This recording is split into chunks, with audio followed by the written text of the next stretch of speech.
seconds. And please feel free to chat.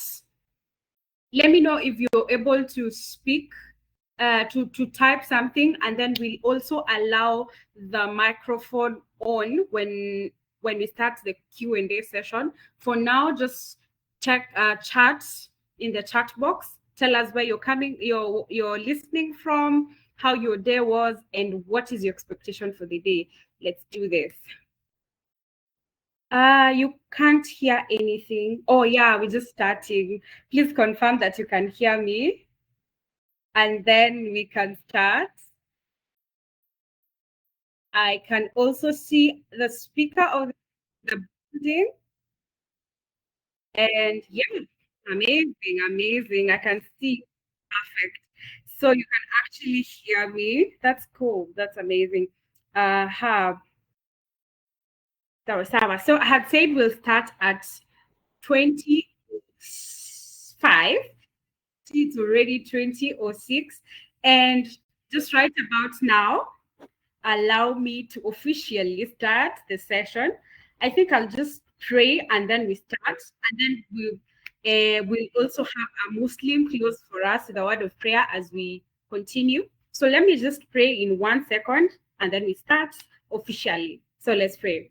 Everlasting Father, we come before you this evening, this morning, this afternoon. We thank you for the gift of life. We thank you, Jehovah, for this masterclass. We pray that as we start, you start with us. We pray that you'll help us to build good personal brands and you'll help us to understand what branding truly means for us as communicators, as people in various fields.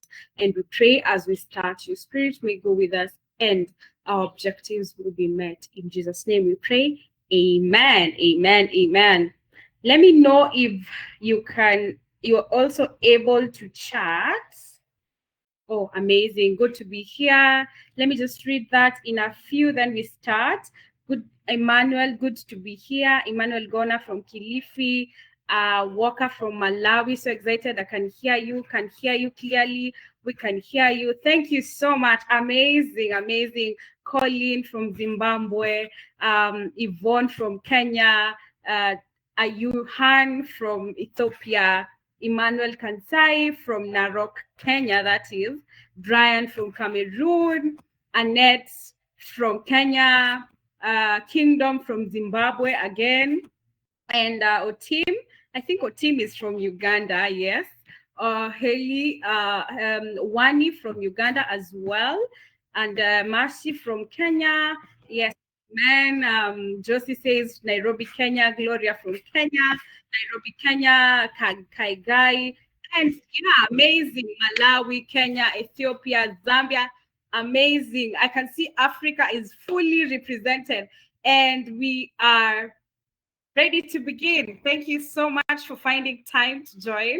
So allow me to go right ahead and read for you a quote before we start. Then I'll read the bio of the speaker. So just allow me to read one quote that says, personal branding is not about creating a version of yourself the world will accept, but actually revealing the version of yourself the world needs. Personal branding is not about creating a version of yourself the world will accept, but revealing the version of yourself the world needs. Great. Yeah, and right about now, allow me to introduce to you our speaker. Tonight, in Kenya is tonight because it's 8:00 p.m. and I know in Nigeria it's 6 p.m. where Frank is speaking from.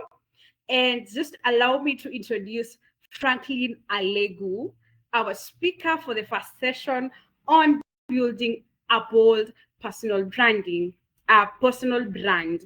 Yes, go to the next slide. So yeah, of course, our vision, our mission, you already know. So Frankilin Alegu, fondly known as Mrjamesbrand, is a strategic thinker, full stack designer, and messaging architect with close to a decade of hands-on experience in design, information, and marketing media industry. As a founder of Mrjamesbrand Limited, he helps brands craft detailed, clear, and compelling message backed by profitable strategies that drive real business results. Yeah, I know his bio is a little bit long, but I'll read it because I want you to really get a feel of who he is. So Franklin is a graduate of the ALX Software Engineering Program, the prestigious Hobbiton School and Product Design by Dev Career. He also holds a CIPD UK certification in leadership and self-development. With a strong belief in knowledge transfer, he has taught product design, visual communication, and creative strategy to young tech aspirants, equipping them with the skills needed to thrive in today's digital economy. Next slide, please.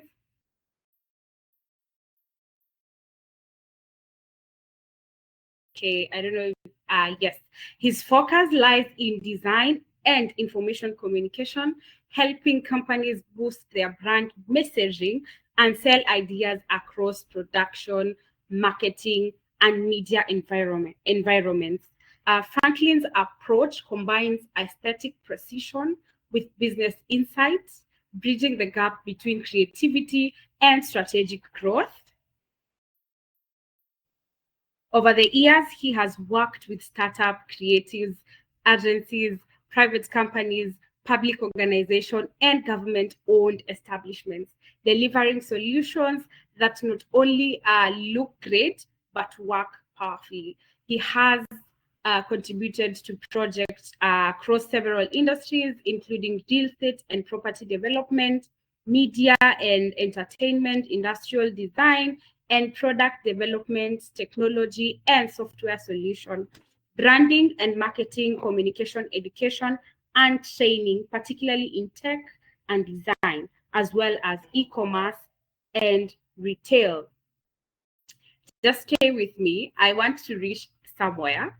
As a multifaceted experienced coach and mentor, Franklin leads the Mrjamesbrand Tribe, a platform where he empowers upcoming creatives and professionals to communicate clearly, negotiate value, and scale their influence with confidence and clarity.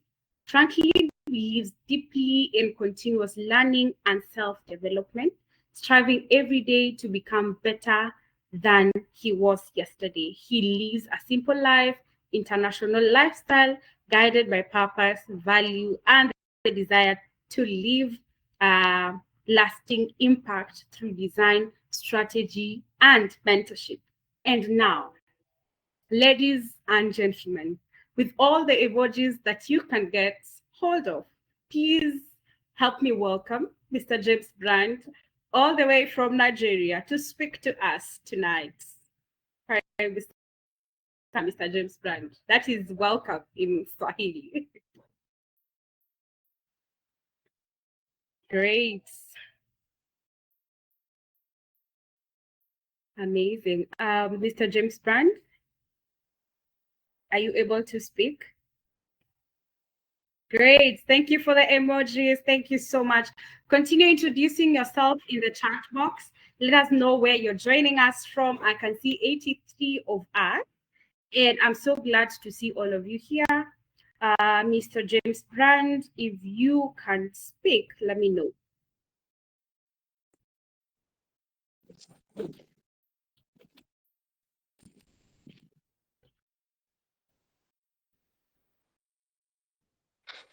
Okay, can everybody hear me right now?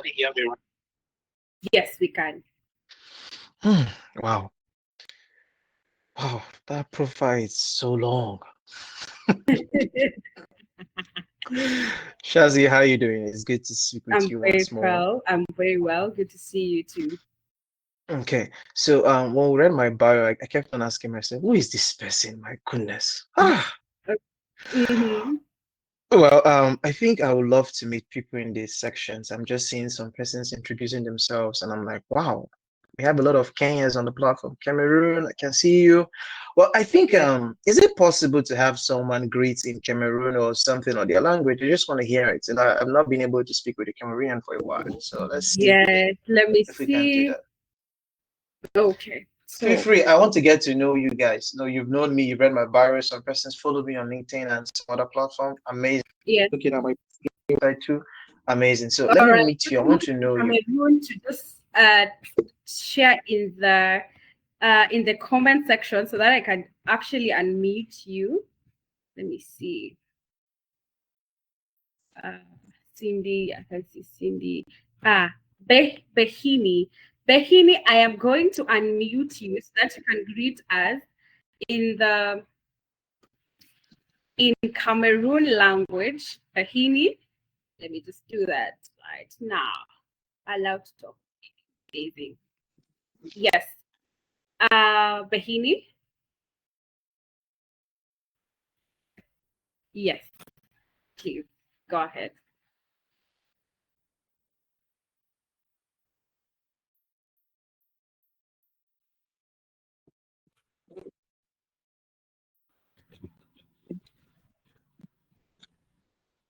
So I'm still waiting for that person to say something. Yes, I don't know if I got the name correctly. Please, if I didn't get the name correctly, you can tell me. You can go ahead and say, Can you hear me now? yes, we can. Bonsoir, bonjour à tout le monde. Um, I am Bene Drusilla Nange from Cameroon, and I am happy to be here. We are a bilingual country, so I will switch to French just to say bonsoir, bonjour à tout le monde, bienvenue Okay. ici, ensemble. All right. So Oh, that means oh, oh, I know oh, you oh. said that. Wow, wow, wow, wow, wow. You see, the French just, there's something about French when you hear it, it just makes you feel like you're home. By Yeah. the way, I'm a big fan to Cameroonians. Your songs are very, very amazing. Congolese, Congo as well. So quickly, let's just dive into it. Shazi, do you have the slides? You can just put it up. Let's just talk for 2 minutes. I'm just going to explain what we're going to be doing tonight and how we're going to move from where we are to what we need to achieve tonight. So before we begin, right, as Shazi gets the team ready for the slide to come up, I just want to know what you already understand about the word personal and also brand. Because if you look at these words, we don't want to have them together, want to separate them. I like to break things down so we can understand them as we proceed. So, who can just boldly say what do you understand by the word personal? And also, what is a brand to you? Let's look at these words separately, then we'll bring them together as we proceed. Can we just have the answer? I'm on the comment section right now. I'm looking at it, I'm reading through. I want you to tell me what it means to be personal and also when you say you have a brand or what is branding to you. I would love to know this answer. So I'm just reading the comment section. If I can get 5 replies, that would be awesome. That would be amazing. So we're waiting for the slide. So what is personal? When you say something is personal, what does that mean to you? Now, I don't need you to give me um just yourself. I love this. Thank you, Paul Yugi. I love that. Just yourself, personal, yourself. Okay. Okay. Nancy said, personal, what belongs to me can only belong to me. Can only belong to me. Patrick, personal is self and branding is packaging. Okay, I think I'll just take two. Personal is to tell people authentic things about me. Hmm, okay. Then lastly, it says personal means private, individual, branding your image. Fantastic. Wow. You see, looking at the comment section, I can see you already have a perception about what we're going to be doing tonight, but you don't have what I'm going to be teaching. So, what I need you to do for me, right, is if I'm speaking and there are some things you don't agree with, or there are some things that you may find difficult, just note them down. We're going to revisit it again. You have a chance to ask questions, and please start your questions from yourself. I like you to ask personal questions pertaining to yourself. Don't ask something collective, right? acts pertaining to yourself, then there's a reason for that, to give you the edge to learn and know more. Okay, so lastly, why speaking? There are two filler words I use often, and I'm going to share it to you tonight. So when you hear them, please forgive me. I'm still trying very hard to fix that. And those filler words are and so. Sometimes I use them interchangeably. Sometimes while speaking, I get to say them without even knowing I did. So if you catch it, it means my phrase or my sentence, please just keep it personal. Thank you. So, oh, good. Thank you so much. We have the slide. I don't know if we can make it a full screen, but it's fine. We can work with this. Building a bold personal brand. Now, this is the skip version. By skip version, I mean something we're just going to look at. So this is how we're going to do with the slide. In the next 30 minutes, I'm going to walk you through basic knowledge. Some things you could find online, you could look up in Google, and you could find yourself. You don't need anybody to tell you these things. You can even use your AI tools as ChatGPT, Gemini to find these things out, and you have them all spread out. But, however, you see, I'm using something now. Pay attention to what I want to say next. Whatever you hear right now, you don't have to agree with it. What you should do is ask why that psychology is stated and why am I saying it. That way you will be able to sync your mindset to mine and get the answer clearly. Good. So let's proceed. Next slide. I'm going to walk with you so fast so we're able to achieve something quickly. So let's go to the next slide. The next slide, you're going to see why I matter. Why should you listen to me?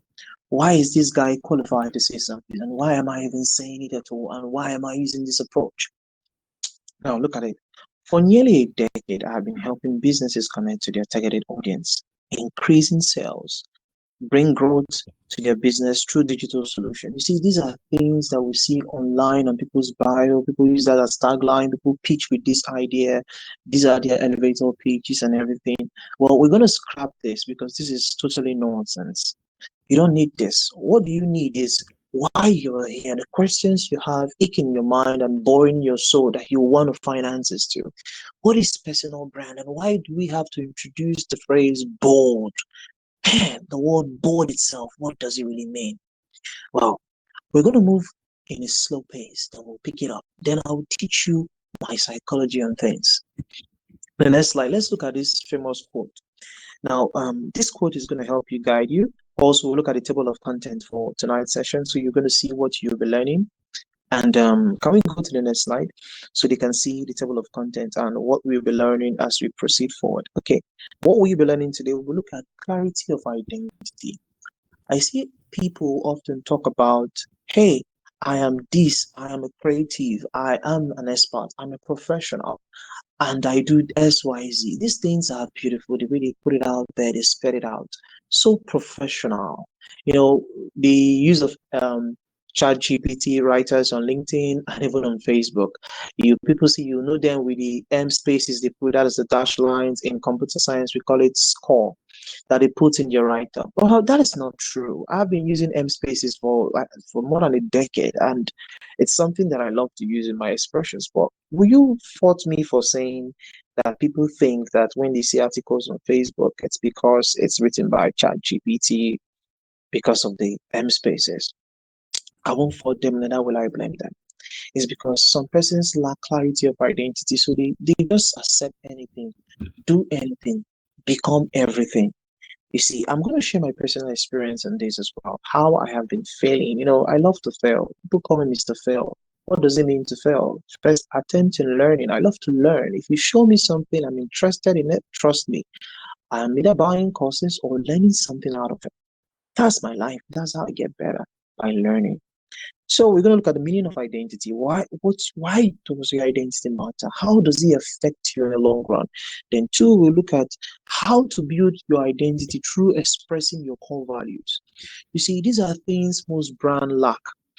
They want to say, oh, my core values are integrity, excellence, professionalism. You see, companies put up core values as we are customer focused and they lack customer services. Well, you won't blame them because they didn't have that recalling session to sit and think back or reminisce of what they are missing. And that's how they kill their brands daily. As a person or as an individual, as a professional, you can do that to yourself as well because you lack the clarity or self-awareness of who you are and what you do.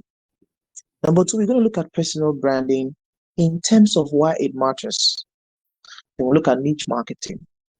So the bonus session, we'll talk about brand debt. We'll look at the anatomy of all these things, how you've been killing your brand. Now, I think a few weeks ago, 2 weeks ago precisely, I put up an article on my WhatsApp status and I wrote to kill a brand. And I had 50 something person saying I should make that an article. They would love to read my perception about how people kill brands every time. So I had to think and I realized that probably I've been killing my brand too. So I sat down and I had a deep section with myself. And it dawned on me that sometimes we do things that we think is right, but no, we are just killing ourselves, killing our own personality, attributing ourselves to failure this time around, not the first attempt in learning, but real failure, right? Making sure you don't rise up from the mistakes you've committed for your brand or yourself as a person. Good. Now we're going to look at how to take an autopsy. You know, when you say autopsy, you're trying to know the cause of death. It is important to know that this table of content is not tailored to just personal branding, but it's tailored for you to be able to sit down and think. If you can think, you will know what strategy is all about.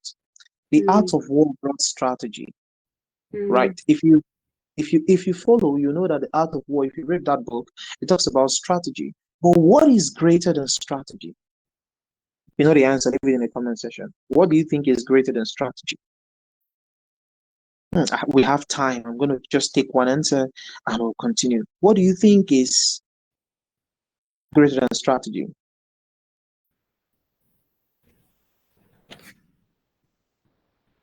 Execution, okay? Not bad. One more and we'll continue.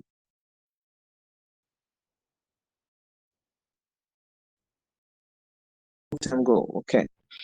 Okay, good. Mindset, okay, good. Thank you so much. Now, thanks so much for your beautiful responses. But the truth is, what is greater than strategy is hope. Ah, okay, I think this is where people want me to really say the answer. Just hold on a bit. I'm going to explain this as we proceed, as we go deep into our section tonight. We're going to be breaking it down into 3 segments. The first segment, we'll use slide so you can pick some things and get some hints as we proceed. The second segment is going to be practical, whereby we'll be looking at what we've learned from the first model. This time around, you will be looking at it yourself, taking a pen and a paper, writing out things that you've been missing, things you've been doing wrong, and how you can improve on them. Because we're going to come back in the third segment, whereby I will go through those answers you've written and I will see them with you for free. This is going to cost you bucks, but we're here. We're going to do it for free. So can we go to the next slide? Okay, the next slide. Okay. Now, if you're unsure of your identity, your message will be inconsistent, and inconsistency is the enemy of a strong personal brand. Who agree with this?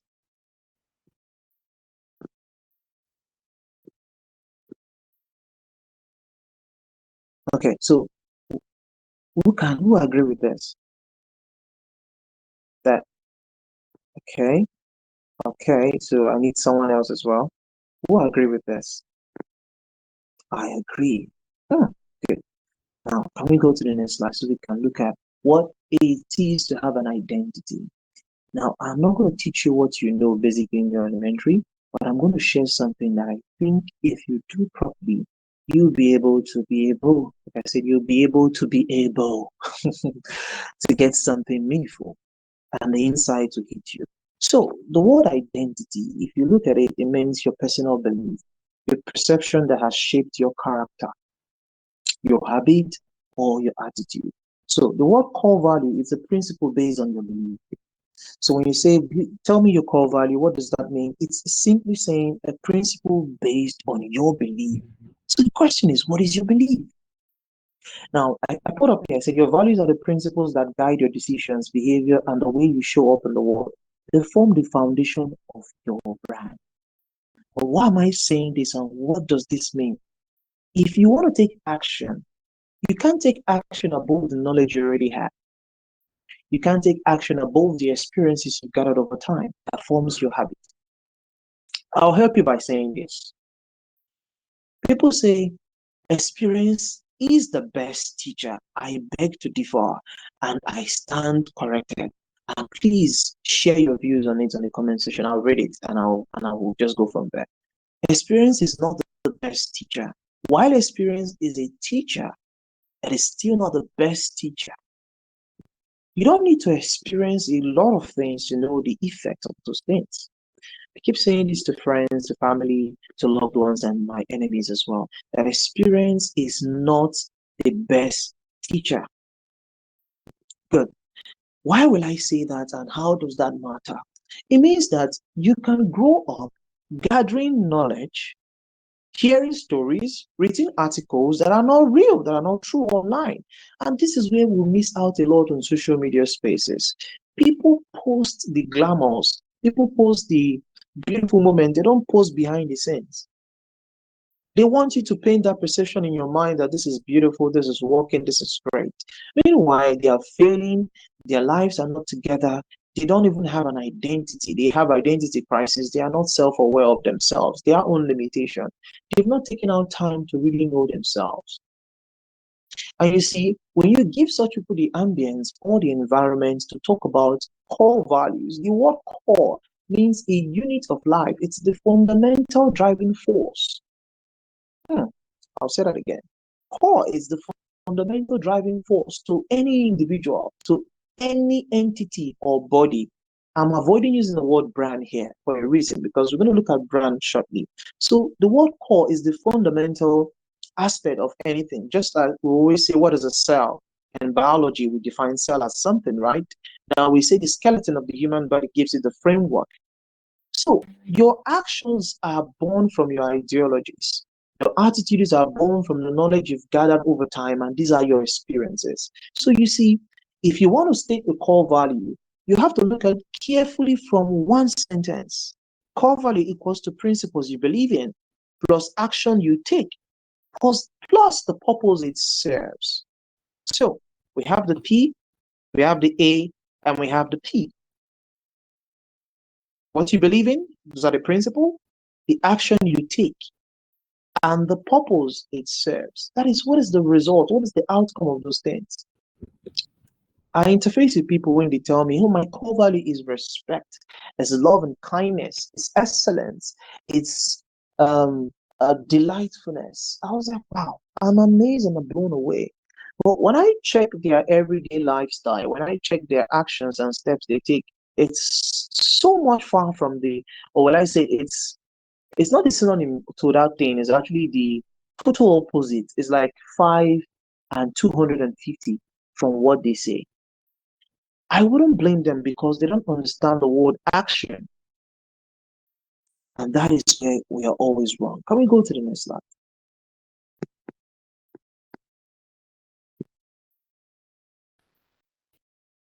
Now, when you say a bold brand and you understood clearly what your core value is all about, your journey, look at it, your journey is your most valuable asset. What is that journey? It is the phase of becoming. It is the moment where you find and identify your weaknesses, your crises, your own personal demons, your personal poison. Let me share something very personal with you guys. Now, I am someone that I cook. I don't know if I'm a great chef, but I know I cook, right? I cook. Now, I grew up with the mindset that I don't like to see onions in my food. Like, I don't like to see onions. Like, I can eat it, but I don't want to see it in the field, in any meal you serve. I don't want to see it. Because I don't just know why. It's a psychology. I still fight it till today. So, what happened? To kill that fear, I started using onions more to cook. Funny enough, I always believe that onions, why they say we should eat onions so you can have clear sight, iodine.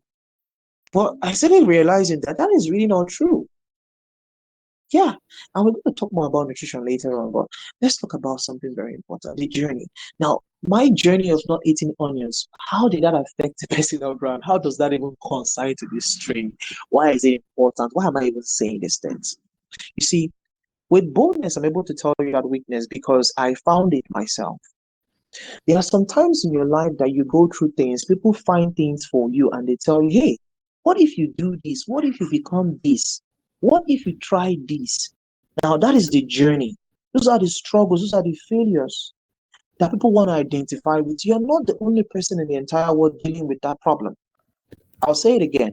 You're not the only person in the entire world of 8 billion people as at July 2025. We have 8 billion persons in the world. You're not the only one dealing with this issue. So, whatever you think, whatever you know, whatever perception you've acquired over time, just know and have peace. You're not alone. And you can only become bold enough to tell this story when you find it personally yourself and you identify with that crisis. I see a lot of persons come on TikTok, they put up posts and talk about how they are dealing with PCOS. And you could see the stories. I go back to the content. When I see some peculiar cases, I go back to the first content, the pinned content, trying to read about what these persons are talking about. What do they want to say? What is their message? What are they trying to communicate? Sometimes I see that, or will I say often, they try to communicate the awareness of their problem. I'm like, wow, such boldness in a world where digital space or the digital literacy time where people don't forget this digital space does not forget anything, or people say the internet does not forget. You have that courage and boldness to come up online and say, hey, I am battling with this and I'm creating content telling people about this thing. Wow. You see, it is very important to note, like I said, I'll say it again, you're not the only one dealing with this. Can we move? So let's move faster. Okay, let's go to the next slide. Okay, so I need you to begin to see something here. That to tell something, you have to embrace authenticity, and that is who you are. Now, we're going to take 5 minutes and we're going to do something right now on the call. What is that thing that you value most? I want you to think about it. Don't tell me I am a graphic designer, I'm a web designer, I'm a software engineer, web developer. So many beautiful technical skills. Let's leave the technicality and the creativity for a minute. And let's look at you from the standpoint of what you want people to see. So the question is, what is one value you know you have? I'm not asking you to do 3 or 5. Now I'm asking, what is one value you know you have? Is it the ability to manage time, to organize an event, to see it through to the very end? You know how to lead people. Leadership is a fundamental skill everyone should have. But why I believe that is fundamental, some persons are exceptional. You know how to tell story. People will just sit back and listen to you from beginning to the end without interrupting words you say. You can talk. You have this way of use of words that people will be like, okay. I see what you did there. Whatever it is, the question is, what is that thing? So I want someone to just put it in the comment section. Let's pick it. Let's just see what is that one thing that right? That you're so good at. What is that one thing? It must not be something that you spend time training yourself on or buying courses or doing so many webinars to get to that point. So what is that one thing? Let's see it. So I'm waiting for one person or 2, 3 persons so far to just say, what is that one thing that you know you are good at? The faster we get to do this, the faster we can get to finish everything. Hmm. Communication and relations, storytelling. Hmm. Okay. So I'm gonna ask Brian a question. So Brian, if you say communication is one thing you are good at, right? What is communication to you? Let's do it together. What is communication to you? Don't tell me the literal meaning that communication means to communicate. No, I don't want that. Just tell me, Brian, what is communication to you?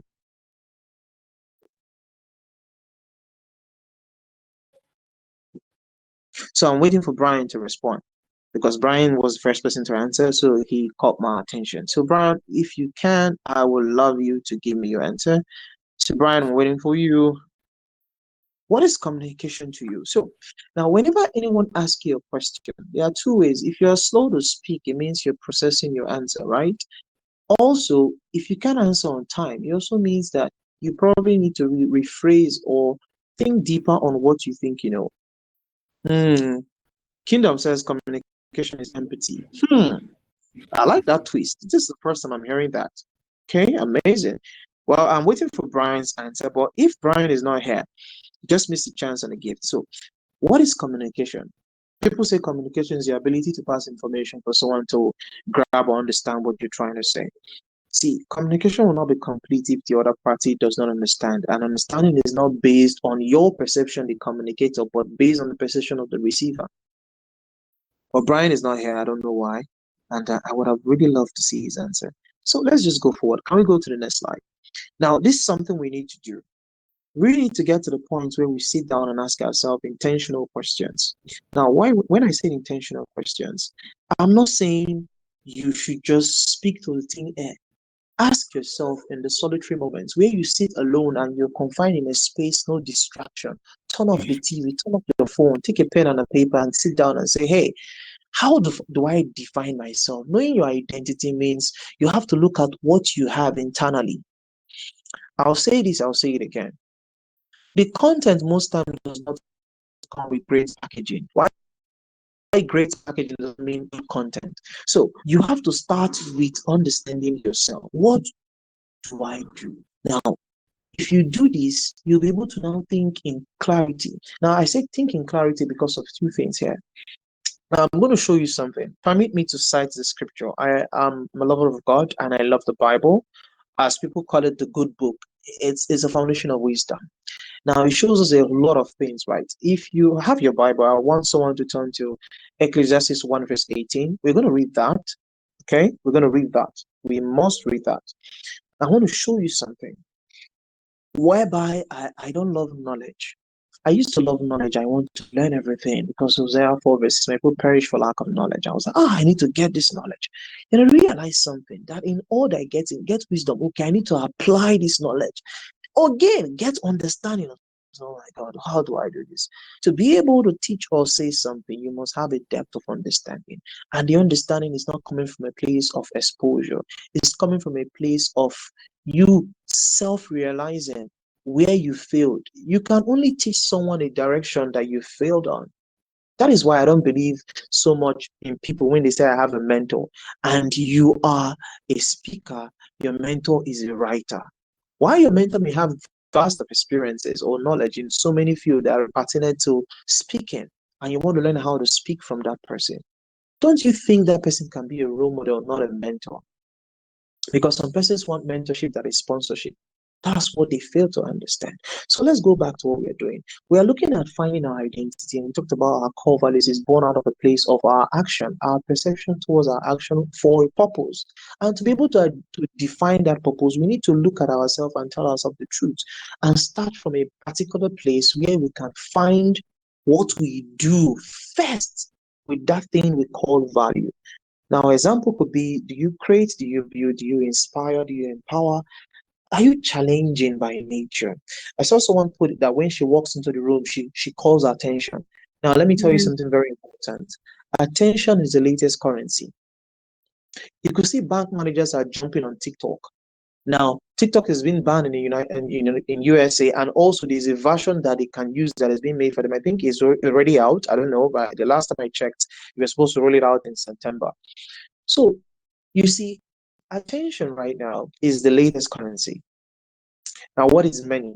Money is anything that is legally acceptable by trade. That is to say, if I give you my T-shirt and you give me your handbag, and we agree that that is going to be used as an exchange for any services we are going to render, money has exchanged its value for something else that is meaningful between the two parties.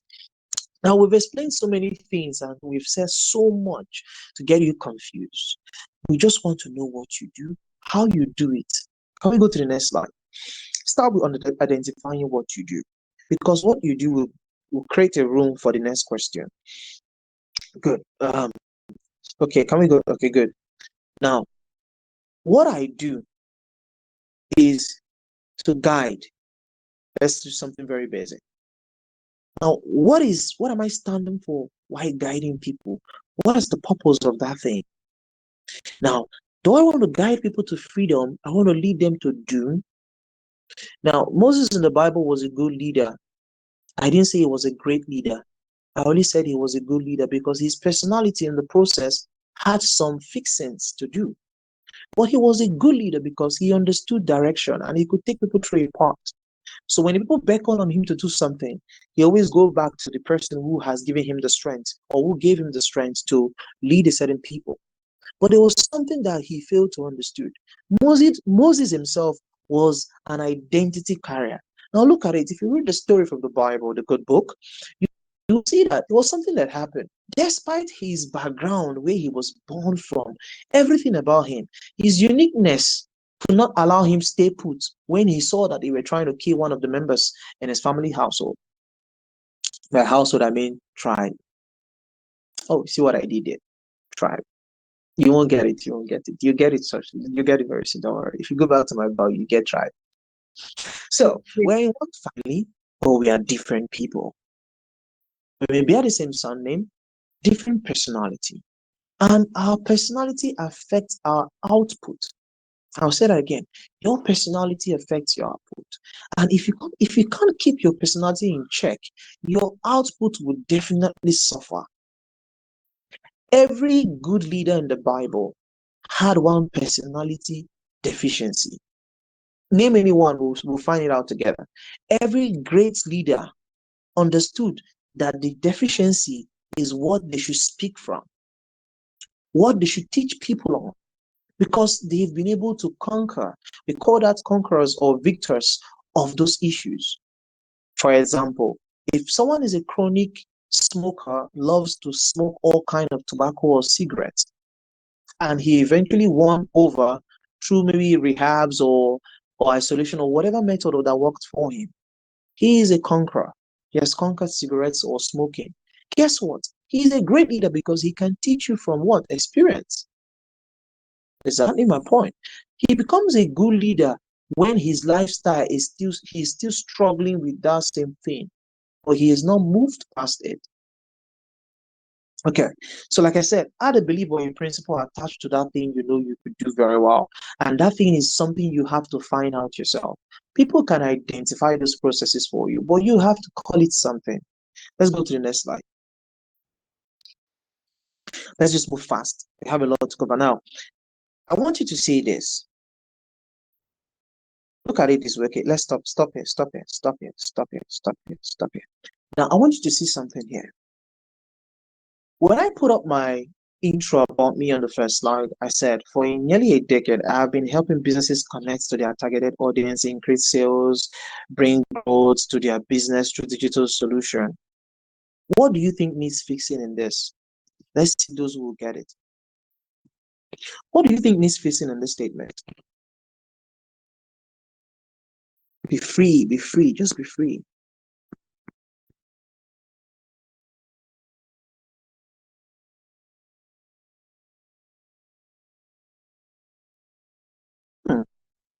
So I need you to read that slide and tell me, what do you think needs fixing?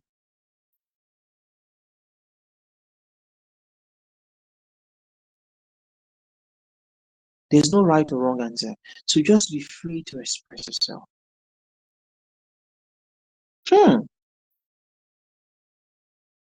Okay, someone says, my belief. Kingdom said, have you helped yourself also? Good. I love your approach. Give the actual number of people helped. Okay. What kind of businesses? Can be more specific with it. How do you connect businesses to their targeted audience? I think you need to quantify your sources. Wow, amazing. Now, I don't know. I think from what your responses are, I could pinpoint what some persons do here. What is your principle? Okay. Thank you, I love your approach. So thank you so much. Now, if you look at it again, for nearly a decade is 10 years, I've been helping businesses connect to their targeted audience, meaning I have access to knowing their targeted audience. So that would default some of your responses. Increase sales and bring growth to their business through digital solutions, which is very broad. Can we go to the next slide? Let's see if you guys are right. Let's go to the next slide.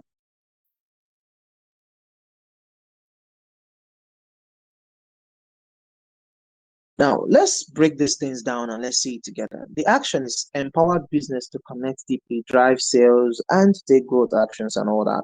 Now, someone asked, what is the principle? Now, through innovative digital solutions, that is the approach. The principle of the thing talks about the approach. Like I told you before, if you look at the word core, we talked about core, fundamental drive. Now, we also went forward to break it down into what core values. That means your principle plus actions plus purpose. Don't forget, put it in mind. So if you look at the statement, the purpose in my statement is achieve sustainable growth. Now, this clarifies long term. So, like I said, your answers will make me know what you do and how you do it.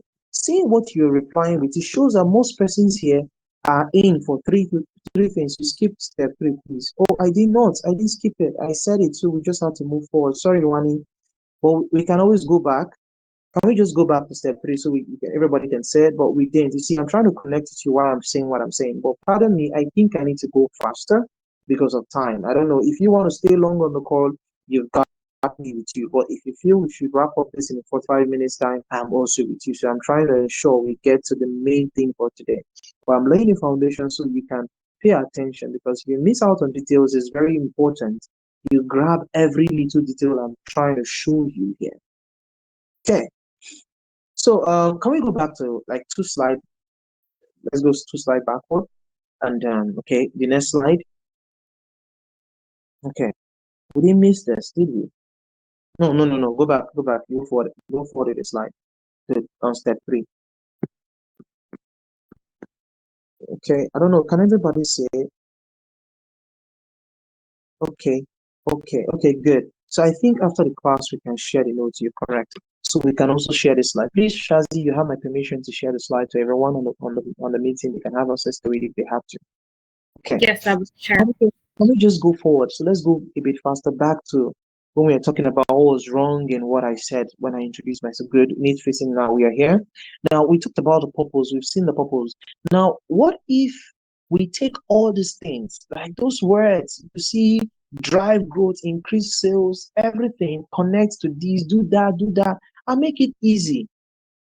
I've come to realize what really works for me in my field as a professional is acronyms. Now, when I was studying in school, we were taught to use mnemonics to abbreviate words in a way that you can remember them while in the exam hall. But when I left the exam hall, I realized that it's easier to use acronyms for myself and make it easy to sell that message, because my messaging will not be clear if I don't gain clarity. I'll say that again. Your messaging will not be clear to people if you yourself don't gain clarity. So to do that, I had to break down complexity in the words I say to people. I started from my LinkedIn page. I had tried so many things because I was trying to understand the demographics of LinkedIn. I also tried TikTok. I tried Instagram and S and threads and mentions. Clubhouse. I got a lot of attention in Clubhouse. But let me tell you something remarkable. When I realized that my core values may be the reason why people are running away from doing business with me, was when I studied the power of my messaging. So can we go to the next slide so everybody can see it?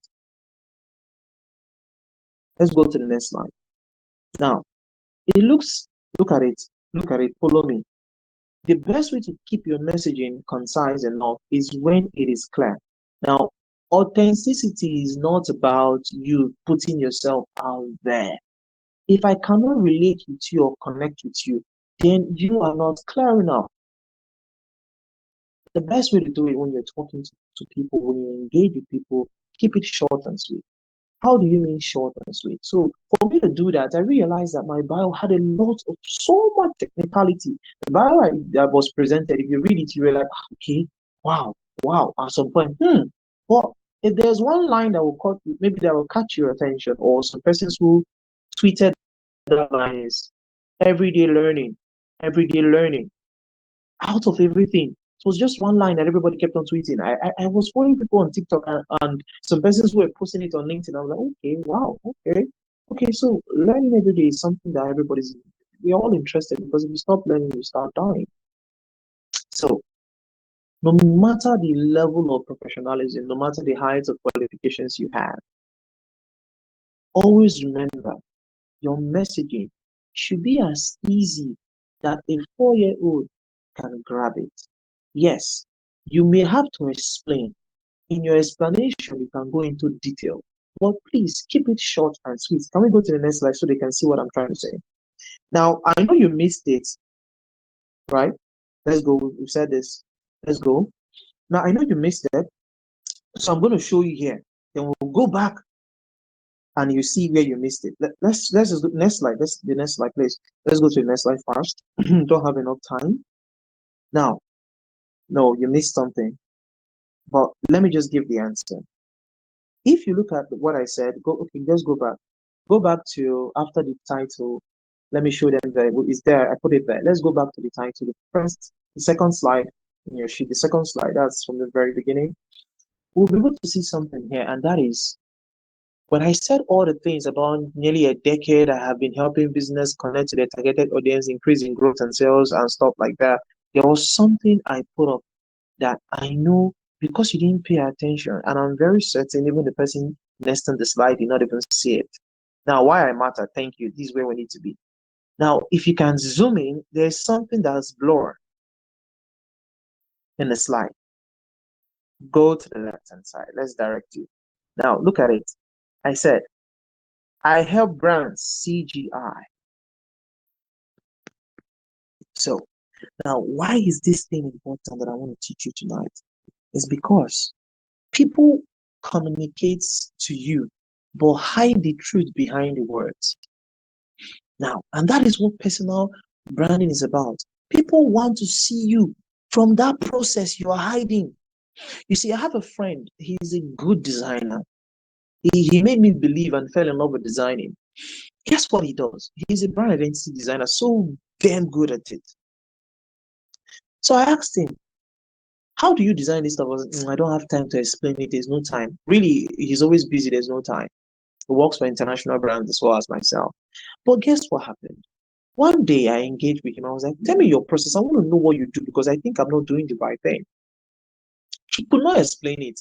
He was just talking, and I was like, you know what? I'm not going to say anything. I'm just going to be with him one day, see what he does and how he does it.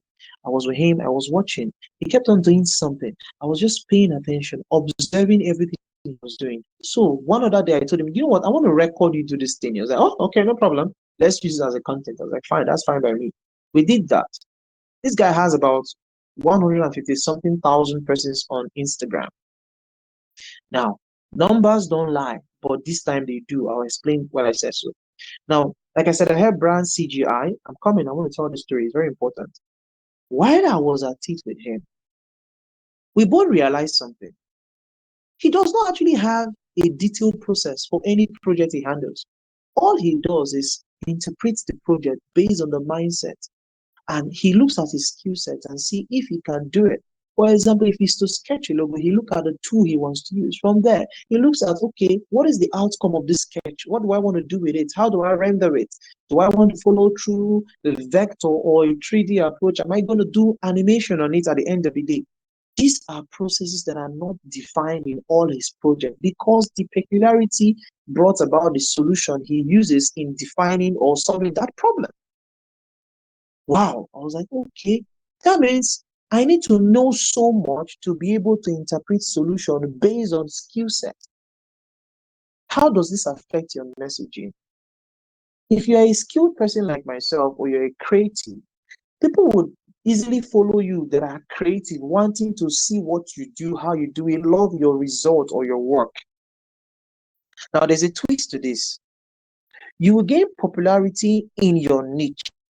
When we talk about niche marketing, you understand this. You gain popularity in your niche, but you will fail to be able to improve in your sales. Most creative people, if you ask them in the early years from 1 to 6 years of their career, they struggle. They struggle so hard to make ends meet. Why? Because they've been so born into their mindset of thinking that they should just get more skill, so you can solve more problem, solve more problem. We think we give people value. Now, I also stand to be corrected, right? Now, I stand corrected, rather, that's the best phrase to say. I stand corrected. You don't give value actually. Whatever you do, people perceive it to be valuable and they buy into it. I'll say it again with boldness here. You don't really give value. Whatever you do, people perceive it as value and they buy into it. And when they buy into it, that is when you see them coming back. Now you get sales based on these three alphabets. And that is why I choose to keep mine three as well, CGI. These are the three alphabets: the person, the product, and the company. People will buy because of the person. Now, people don't majorly buy product because of the company. So if you see most companies advertising their products and they are making sales, go back to the history. They've been able to create an awareness or a community around that product and people can believe it because there was a face to that thing. Most persons you see, for example, my role model, my role model on it's distant mentor, Vusi. He's someone I love so much. When I heard him speak the first time, I was like, wow, so much gravitas, filled with wisdom, so much dexterity and prowess. Man, this guy is perfect. All this nonsense I said, I'm just saying he's sound. See, problem of communication. So much for people who may not understand it. At the end of the day, they lack the authenticity of what I'm trying to communicate, which is the message. So I realized I could just do three things here. Because of PPC, people, products, and company, I could just do connect, grow, and innovate. That's all I do for businesses. Whatever problem they have, I connect a solution to it. And that way they can increase in growth. Can we just go forward to where we need to be? Let's quickly look at some other important things and elements that make you not to stand out. Let's go. We've done this. Now you see now that after defining your core value, you pass the three stages of knowing what you want to do, how you want to do it, and the purpose why you're doing it. You should be able to get to the part of your life where you are now certain that what you thought was working is no longer working. And to do that, you have to see it from a place of awareness. Good. Let's go to the next slide. Two more slides. Okay, now stop here. Now your person, okay, let's go back. You missed it. Now, let's stop here. Let's stop here. Now, your personal branding is the practice of defining and communicating what makes you unique, your services, skills, story, and reputation. Now, we're going to throw away this slide because we're going to be confused if we go forward with it. So because of time, I'm just going to share some things I feel if you do right, you'll be able to grow in anything you want to do. The first thing first, we've talked about core values. We've stated all you need to do about your core values, finding that value you want to give, and finding the principle, that's the belief in it, and the purpose thereof. Now, what is personal branding? In a nutshell, without thinking so much about it, if you think you have the answer now, we've been able to see what personal is, we've seen what brand is. So, from everything we've said, in your own definition, right? We're going to the practical aspect now. Then I'm going to take one or two questions, then we'll go deeply into the practical section. Then we'll start seeing things that we can adjust and refix. So, what is personal branding to you? In your own expression, what is personal branding to you? Now, if you do this, you'll be able to draft out reasonable bios. You'll be able to create out reasonable about sections about you. See, all my bios that you've heard so far are rubbish because it's not projecting the right messaging that I want. How do I know this? If you take up your phone and go to Google and Google Frankilin Alegu, or probably Google your name, what messaging are you telling people, your audience, or the entire world that you do? Or what services do you offer? Now, it will shock you to know that you say, oh, I don't have a website. You don't need a website. Just Google your name. Let's find out something. And if that is the right narrative you want people to know about you, then my goal for tonight is accomplished. But if it's not the right narrative, just put on the comment section, it's not the right narrative. Now, Google your name. Let's do that while we are waiting for you to get feedback.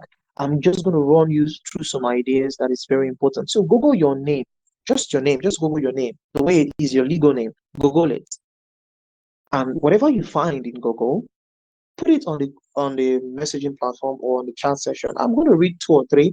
Then you tell us if that is the right narrative you want to sell. If it's not, then there's a problem in your messaging. And this is what's going to affect you because recruiters now, what they do is after you give them your resume, the link to your portfolio or whatever you do, they go to Google to search for you to see if you're representing yourself appropriately. Now, take it or leave it.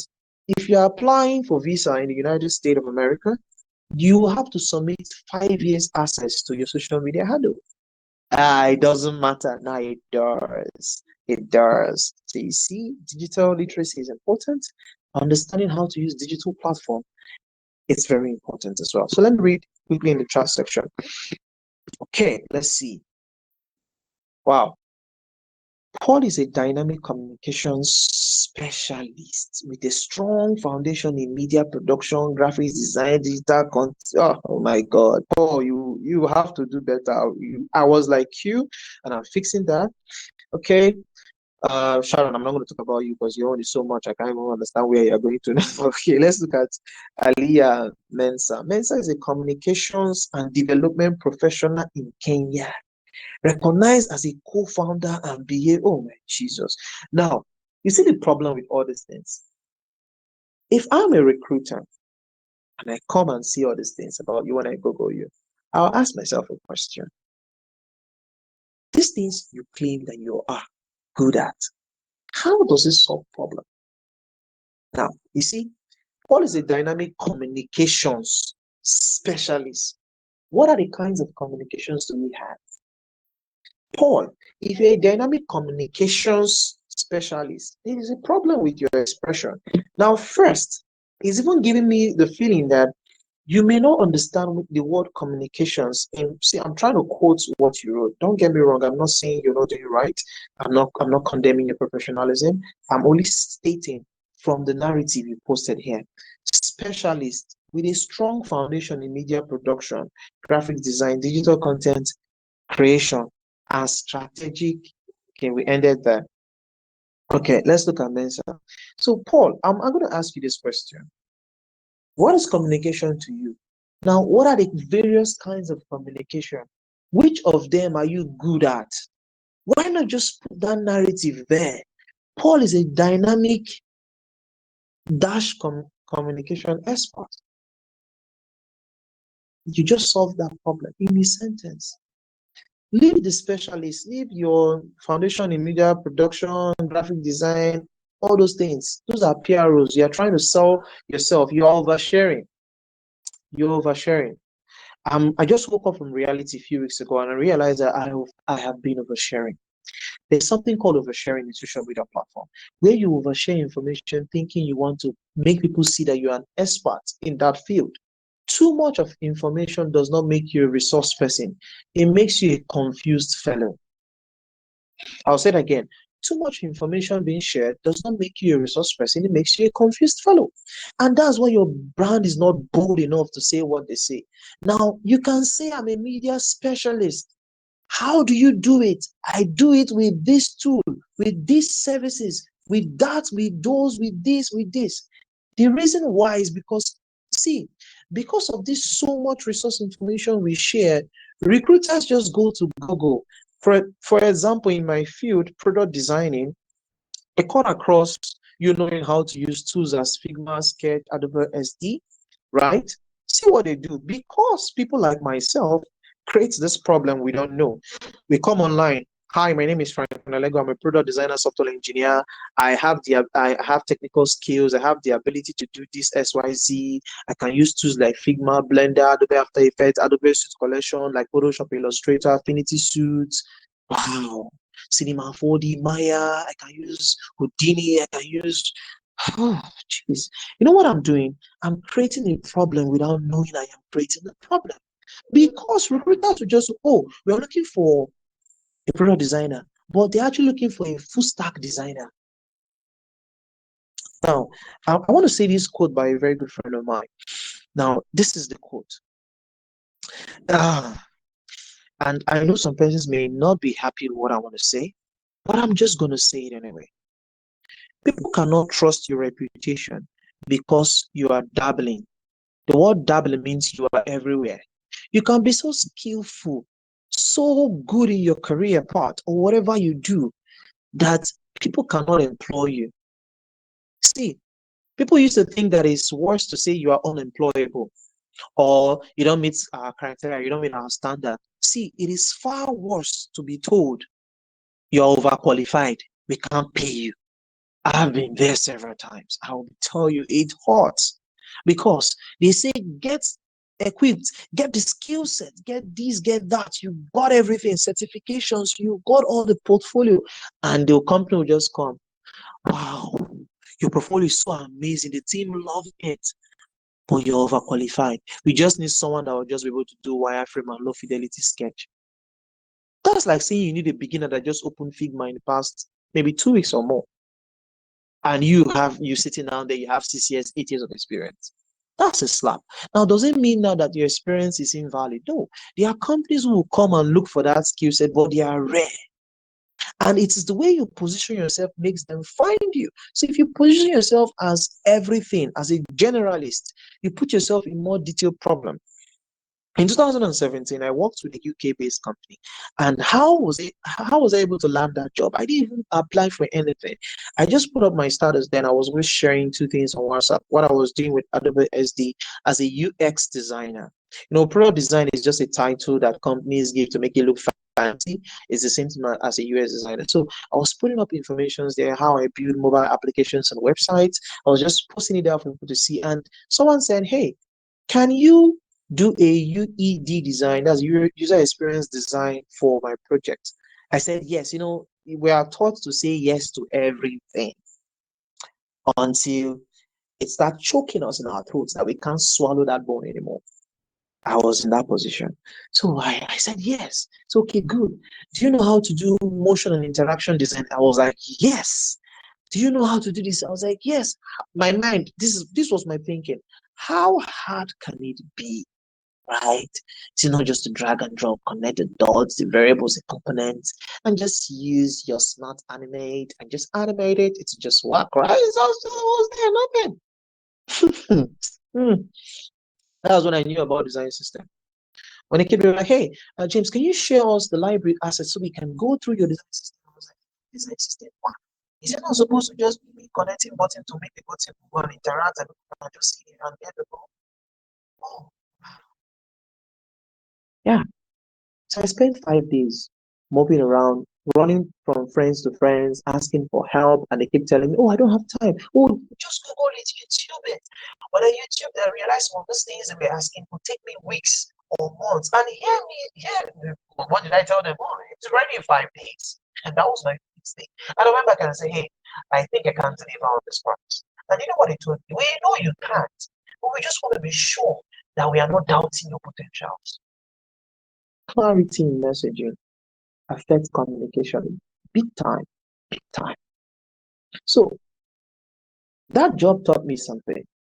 Whatever information you put out there, people are seeing it. And if you don't know how to do something, it's only in this part of Africa that we always say we can do it. People, your mentors tell you, say yes and find how to do it. There are projects or jobs you cannot find how to do it. Maybe you're wearing a lab coat and you have a stethoscope on your neck and you're in a hospital. They say, hey, doc, Franklin, please, can you do an operation or can you carry out this test? And I was like, oh, yes, I'll say yes and I'll figure out how to do it with the patient. Oh my God, you're just going to kill somebody. It doesn't work like that all the time. So now I just shared one experience. There's so many experiences how I killed my companies, and trust me, I've created so many companies, founded companies with a lot of persons. When I see the word co-founder, it gives me these shivers because I've been there. Because I've done a lot of terrible things in the digital space, especially with branding and brands. And I realized something, that my messaging was my problem, the core of my messaging. How do I want to identify myself in the digital space, and why does it matter?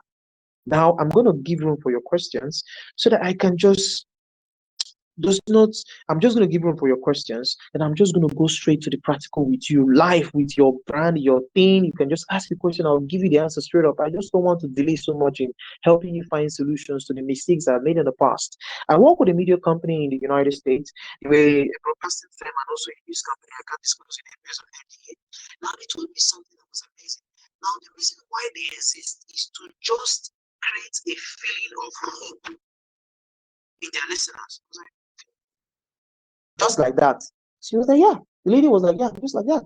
So I will see that you say you're a design communication expert. Can you really do this? I said, of course, of course. It's always of course, always of course. We don't ever say no. We always say yes. It's all about the money. Oh my. I said, of course. Guess what? We started. So how do I now create hope now from someone that's blind? That's one problem I didn't see coming. They were like, you know what? Why not create it? Can you create a graphic that will be appealing, but we don't want it too detailed. We don't want this effect. We just want it very simple. Oh boy. Oh boy. I was like, how do I do this?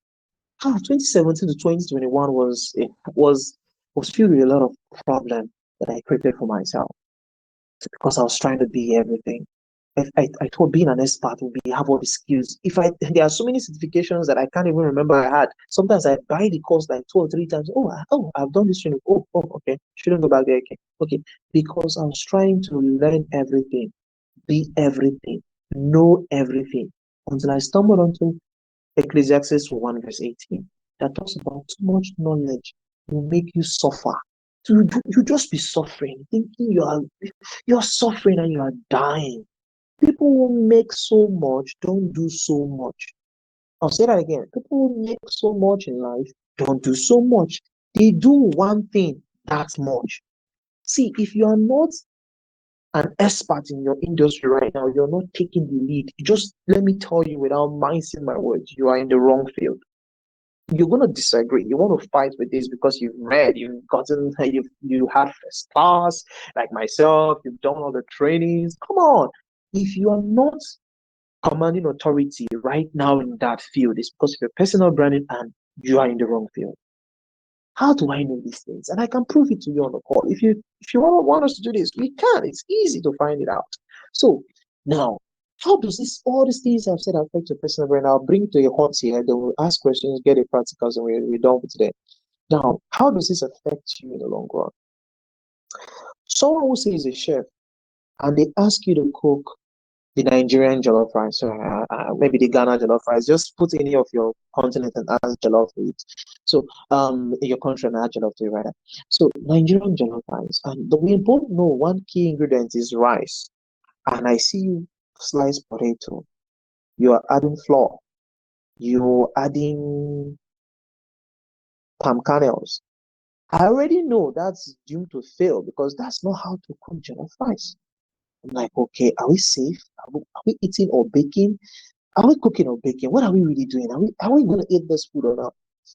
It's because why trying to be an expert to show the world you can do so much? You fail to realize the essence, which is the purpose why you acquire that skill. A lot of persons go to school when we were young, we ask them, what do you want to become? I want to become a doctor. And most of the people that said they will be doctors right now are civil engineers, or most of those persons who say they were doctors right now, they're going to be doctors when they grow up, are maybe graphic designers, or some of them are just living their boat lifestyle over buying things all around. I'm not throwing shades. I don't mean no pun intended to anyone, don't get me wrong. All I'm stating here is you can't find purpose thinking about it. You find purpose when you take action on something. It has to be something. And you see, I don't know what that something is. But one thing I know for sure is I am not the one who give you purpose. You find purpose. That's why the Purpose Driven Life by Rick Warren is one book that I recommend for everybody to read. Even if you're a Muslim, read the book. It will hint you on something to make you understand the depth and give clarity of your identity. That's when you start finding this intentionality. So I bring it to a heart by saying this.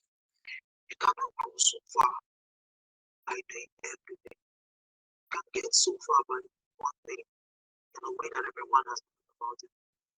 And you do that one thing. It's like against that one thing. I use myself as an example. Software engineer, and also an ambassador for software engineering in myself. Designer. Please add the volume. We cannot hear it clearly. Oh, okay. Can you hear me now? Is it better? Yes. Okay, so as I was saying, I'm bringing it to a halt here so I can take questions and just run up. So, like I said, I haven't started my technical background. Let me just walk you through some few bits. Okay, I read computer science in school, right? Now, meaning I know how to code. Computer science don't teach you how to code, they just teach you everything about computers. So from there, I know hardwares. I had to get to pursue my interest in software engineering, then I became a software developer, that's web development, from front end, I moved to software engineering at the time, start development. The software engineer is different from software developer. Yeah. Now, from there, I realized that I was not still satisfied. I want to have product design. Why chasing after product design? I chase after 3D modeling and product development. I got both of them. Personally, well, actually, and all that stuff. But I sat down 2022 and I asked myself two questions. These are the questions that brought clarity. What do you need to position yourself as? You can design, you can code, you can talk, you can write, you speak. Then what is it? You write books. I have a lot of books written. I have recommended courses and I did put out some of them I did. Now, question is, what do I want people to know me as? So I thought about it for a while. I was like, all these things I do is just to do one thing, solve problem for brands. Okay. I'm a brand developer, I've done social media management. Digital marketing in 2016. IAB certification, I got it. Okay, good. What is one thing that all the certificate is telling me? I am really technically sound. What is one thing I want to do with this result? I want to keep certified. I want to help solve problems. How do I can solve problems to understand what that problem I'm solving, and to do that I understand what brand is. Brand is just a collection. In the word brand is a collection of ideas of people. So I was like, I want to be the idea. Mr. Frank, are you able to? We can't really hear it clearly, and some of us are struggling to hear the video. The video you're playing. I don't know if you can add the voice or maybe put it closer to the mic.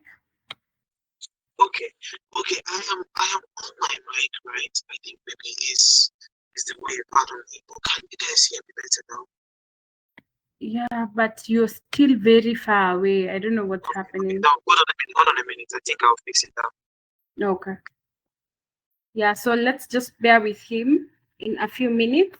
In the meantime, you can be writing your questions in the Q&A session. I have seen a few of you have their hands raised up. I'll give you a moment to speak in a few, but in the meantime, you can also write your questions in the Q&A session. Thank you very much for keeping it locked. Wow. Yes, now you're back. Okay. So sorry. I didn't go through the message to know that you guys were not hearing me that well. And I take full blame for everything. Please feel free. Okay. The book I'm recommending is Purpose Driven Life by Rick Warren. You need to get that book. So back to what I was saying. In summary, after all the technicality, I just told myself, okay, you can build website applications and all that. Why not just do it into branding? Now, my username everywhere is called Mrjamesbrand. So I was like, instead of doing that, I'll just make that a company so I can be able to solve problems in the broader scope instead of just having one skill set.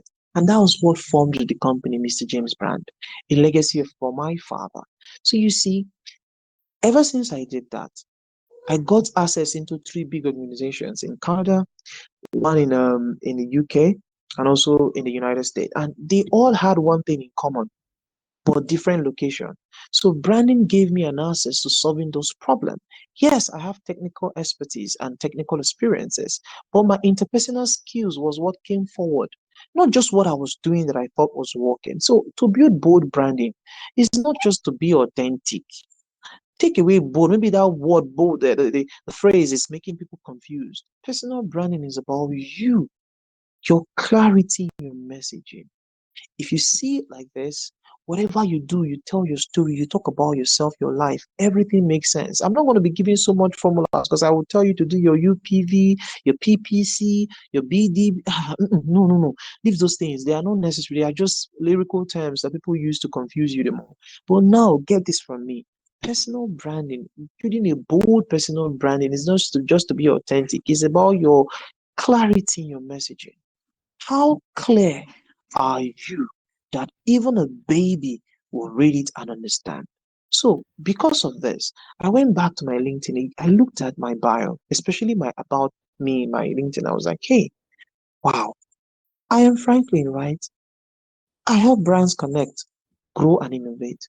Why not just tell a little bit about it? And I did that.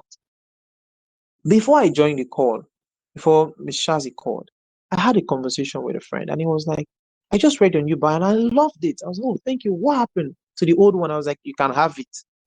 And she said, I really liked how you stated those things. It made it make more sense. So I don't know who is listening to this right now, how this is going to help you, but simplicity is keeping things short and sweet. And also the sweetness is when they're able to read it, resonate with it. So if you want to build a personal brand, you cannot sell product. See, I'll say it again. You cannot sell product on the promises of marketing. People think branding is short term. Branding is a long term thing. Please, branding is a long term thing. As Uh, you evolve every day in your life, I'm wrapping up. As you evolve every day in your life, your personal branding evolves as well. Your level of trust builds up as well.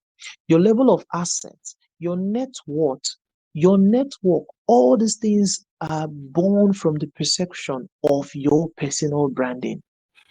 Your company will not grow because you refuse to grow. I'll say it again.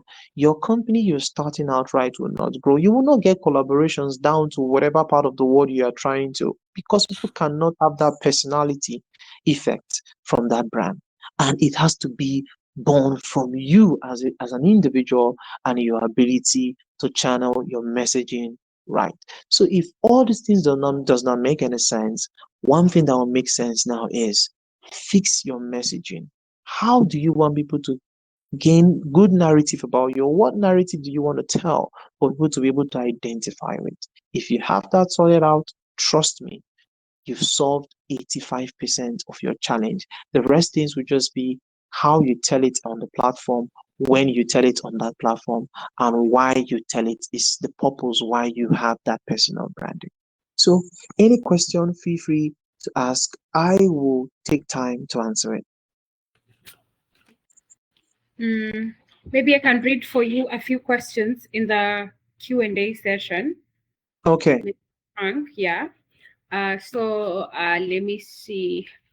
So the first question is, how do I brand myself without revealing too much information, given that the media is mostly where I can sell myself and my skills? Hmm. That question is, we can break it down. The first question is, how do I sell myself without giving too much information? Now, Yeah. people who share so much information online don't know that they do this. They don't mean any harm. They don't want to show off. They just feel to, like celebrating their wins. For example, someone just hit a gig of $10,000 and comes online. Hey, let me tell you how I got my first gig with my first $10,000 gig. Well, that person is sharing that information. They don't mean any pun intended. They don't mean any evil, right?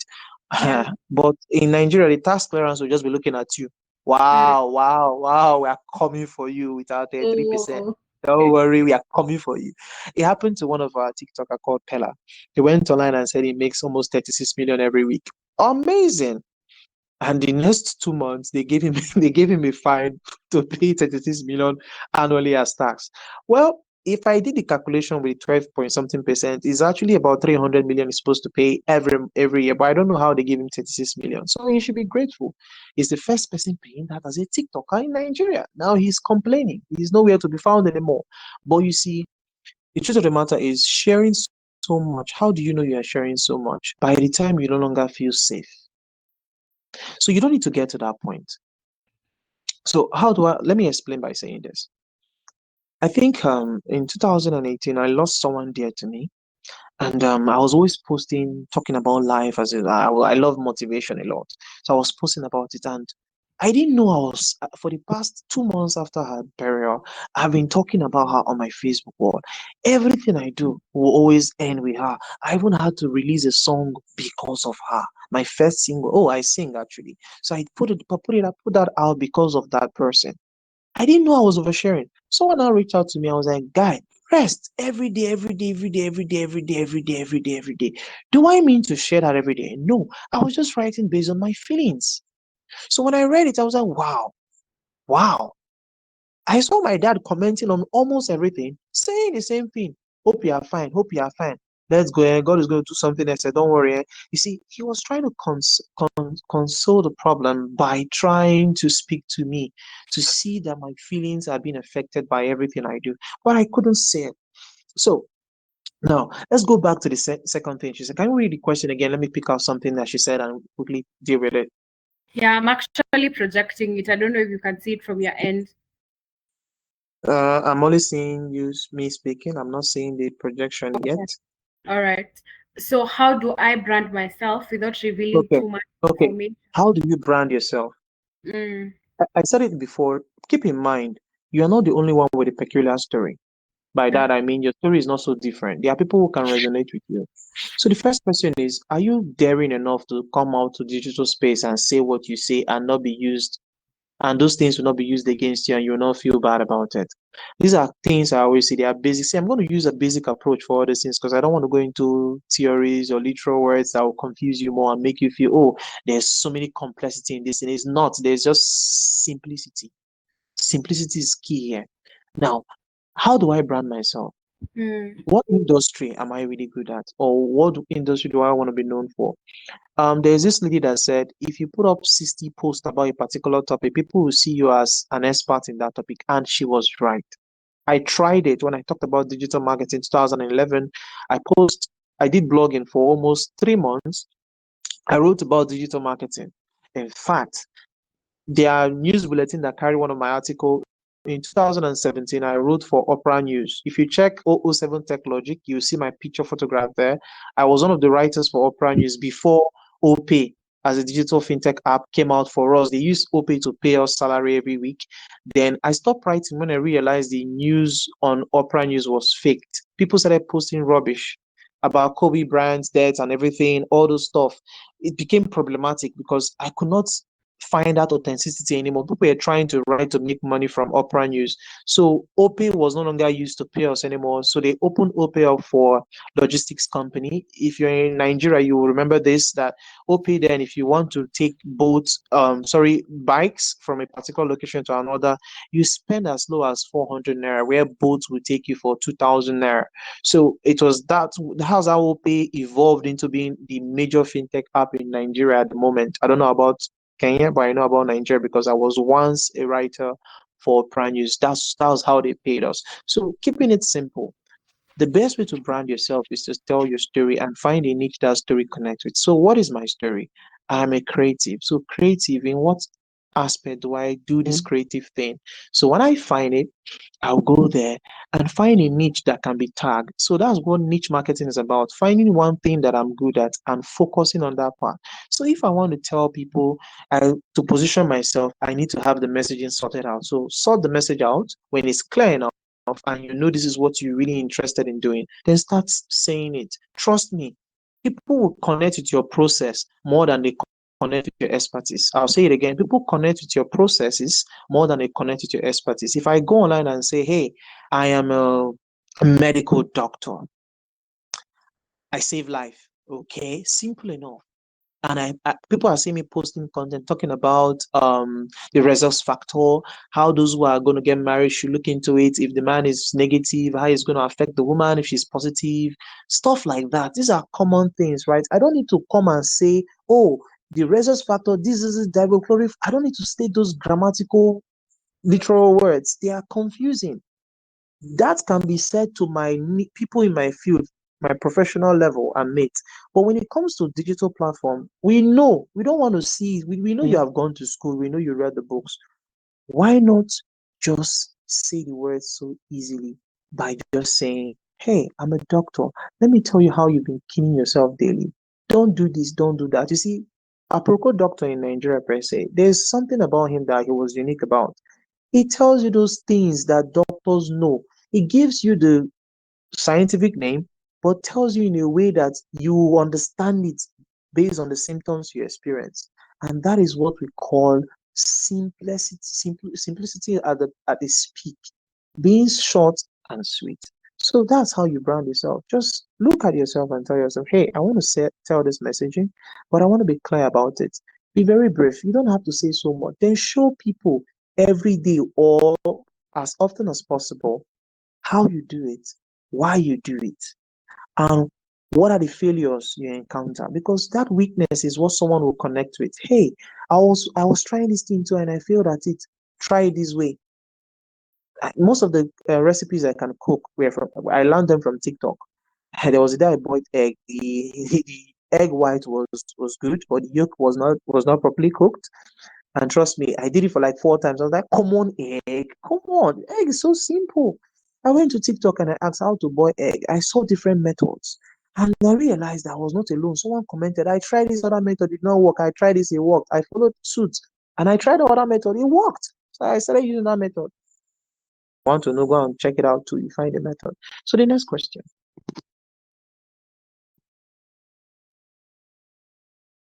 I can see you have a lot of questions, Mr. Frank, on my end.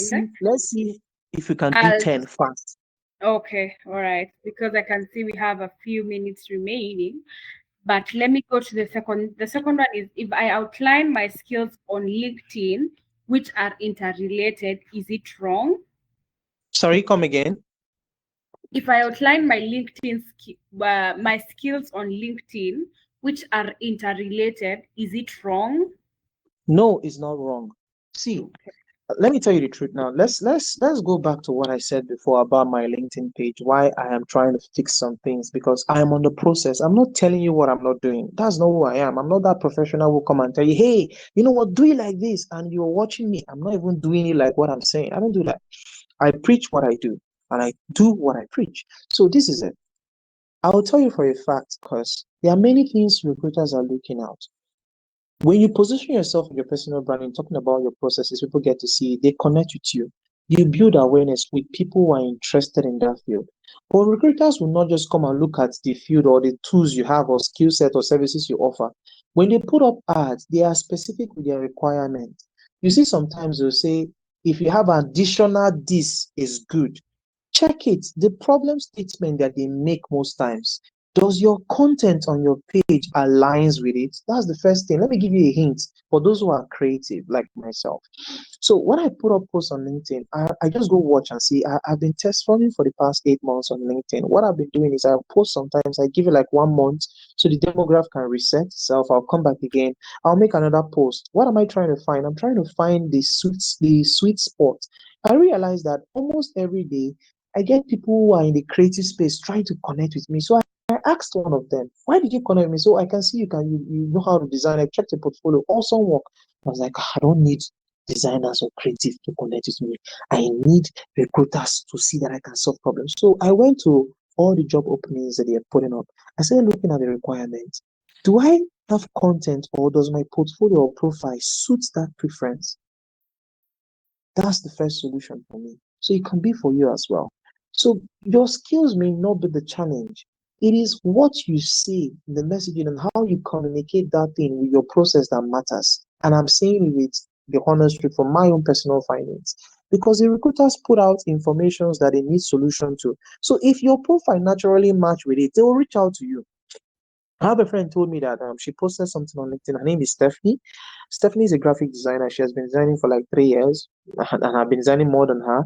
But she keeps getting people requesting for her services as a graphic designer. So I was like, okay, how do you do it? She just told me, say, sir, I'll be honest with you, you are better than I am, but I show up and tell people my mistakes every day. I was like, really? Do I really have time to do that? No, I have time to solve the brand's problem, not my own. Okay, fine. I think I understand where I'm missing it. You see, it's simple. She shows up every time. Talk about the solutions she's offering to the project she's working on and how she's solving the problem. It's that simple. Another question. I think I should be fast with your response so you can get it fast. Another Yeah. question. My social pages have both my business and social life. Do I separate? I want Yes. people to see both sides of me. Does Yes. that affect my business side? Yes. Yes. Yes. Yes. Yes. Let me give you a hint on that quickly. Now, Yeah. you have your social life. Your social life is all about you, your personality, lifestyle, how you tell people you do. That's what goes. The word social means people should connect with you based on what they see about you. Okay, every social media platform is different. So you can choose to say, hey, I talk about my professionalism on LinkedIn. It's actually supposed to be for professionals, but now it's turning into a dating platform. Funny enough, from my findings, though, it can be yours can be different. Now, LinkedIn was supposed to be for professionals, but now it's filled with a lot of fake stories, AI generated content that you go there, you are tired, can't even pick something that makes sense out of it anymore. Some persons don't like that. So if you want to talk about your personal lifestyle every day for the gram, go to Instagram. It's best suited for that. Have you wondered why your recruiters will always ask for three profile, CV, resume, and your LinkedIn? Because they believe there is a professional platform to see your professional works. So this is my humble advice. Your personal branding is how you do what you do. It doesn't affect your lifestyle. Your lifestyle can be your personal branding content. It works fine. You can be a graphic designer that talks about story of your failures or relationship, and you're designing on the background, your voice, something like Bill with Dudu. He's a very good friend of mine. He's in Benin, Nigeria, Benin State precisely. He talks about his challenges, how he invests in crypto. He's a good storyteller. You find him on TikTok, Build with Dudu, that's his name. DUDU, Dudu, Build with Dudu. Find him, you see what I'm talking about. He talks about his story. He explains it so well that it's so funny, but he shows you what he's doing. Narrative plus content. Next question. So sell the narrative plus the content. How do I decide what to focus on without also limiting myself? How do I decide what to what? I didn't get out. How do I decide on what to focus on without also limiting myself? In the field of solving problem, there's no limitation. The most little problem can give you the biggest pain. Now look at it. Let's do things that are real. Most of the things you've handled that has brought you the biggest money, if you are for money, not for problem solving is a long-term plan. Focus on that thing that has brought you the biggest money in your career. Do that thing exceptionally well. Be a force to reckon with on that thing. But if you're in for the long run, that's where this question is born up. So I'm going to answer from this angle because I am in for the long run. You need to ask yourself the truth. Is there something you know you don't need improvement on that you are good at? That is something you should project more. Then you can work on other things. Now, I have given you my technicalities and my background, right? And one thing that I am not good at, I'm going to say it now so it will sound like a shocker to you, is I am not good at being patient. When I learn something, I conquer. That's my mentality. I've conquered. I'll go to the next thing. I'll conquer. I'll go to the next thing. And at the end of the day, I'm like, okay, there's no challenge anymore. I'm a challenging factor driven person. So if you are like me, you're going to suffer. Focus is following one course until success. So if you are like me, to follow one course will mean you have to be deliberate. So when I choose branding, I realized that branding is bigger than logo, color, designs, all those stuff. It is more about perception, and that is where marketing and advertising are different. People don't know these things. Advertisement, advertising, and marketing, they are three different entities, but people use them interchangeably, but they are not the same thing. So that is it. For the long term, you have to be careful. So you have to start from one thing, focus on it, build relevance there, scale up. Scaling up will mean moving from one to another, to another, to another. Another question. In advocacy, showing vulnerability can build trust, but it can also expose you to criticism. How can one strategically integrate vulnerability into the personal brand without being seen as a weakness? See, all this grammar is just saying the person is afraid of being vulnerable. Okay. Let me just answer it straight up. To build a bold brand is not to be so authoritative or show that you know it all. It's not to be an expert. It's to be very vulnerable. People can't connect with someone that they feel is already sorted out in life. Let me shock you. I'm going to tell you this that maybe your pastor has never told you. Even God was angry and destroyed the world 3 times.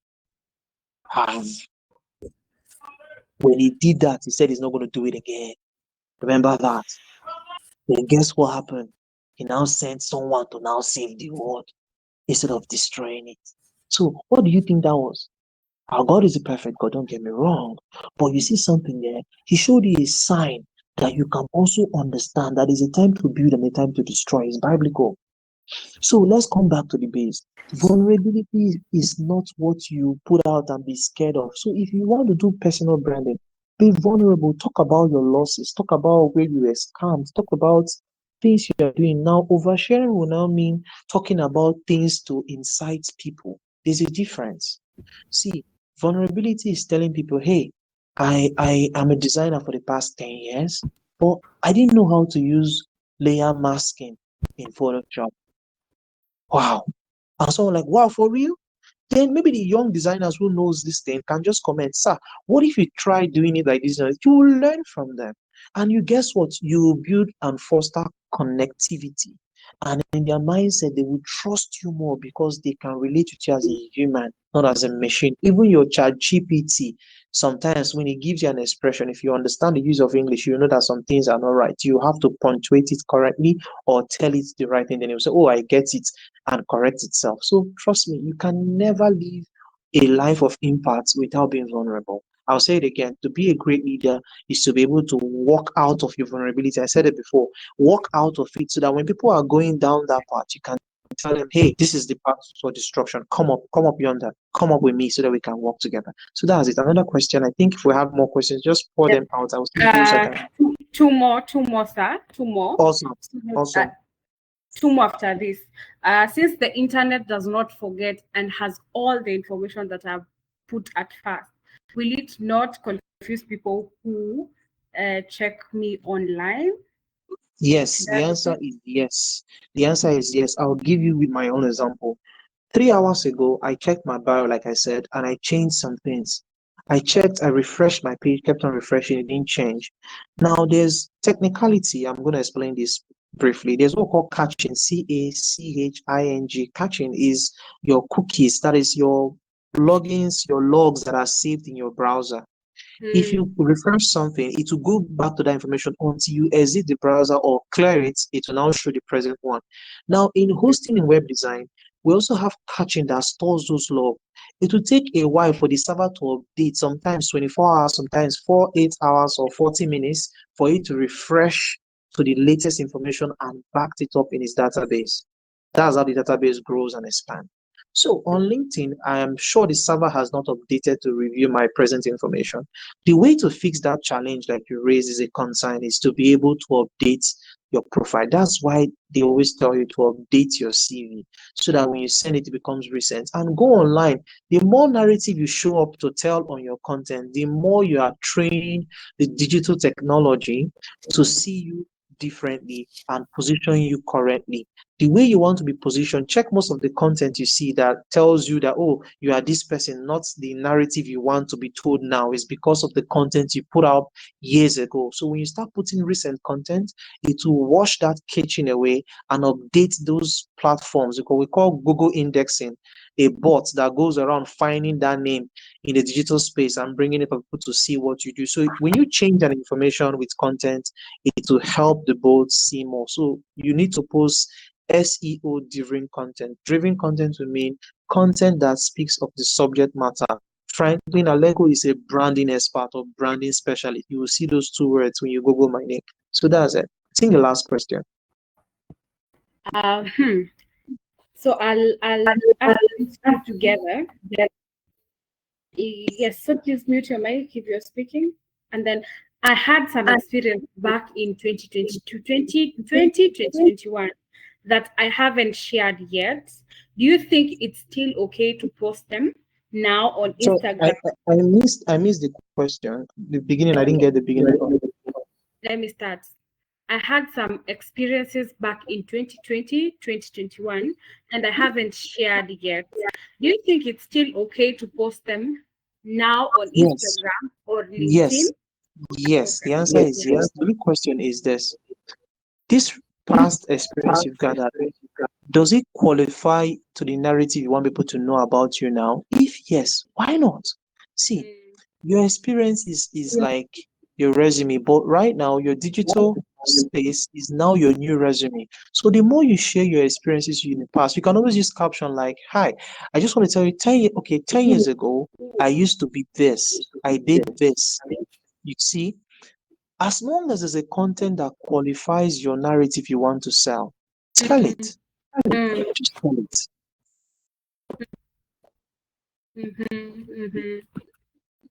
All right, one last one. So how can I build a bold Sorry, how can I build a personal brand in a smart and attractive way without making it too obvious? Yeah. How do I build an attractive brand in a smart? Is that it? Smart and attractive way without being too much obvious. Okay. Normally, I would have said, come to my inbox, but because that's my services. But let me just give you the hint.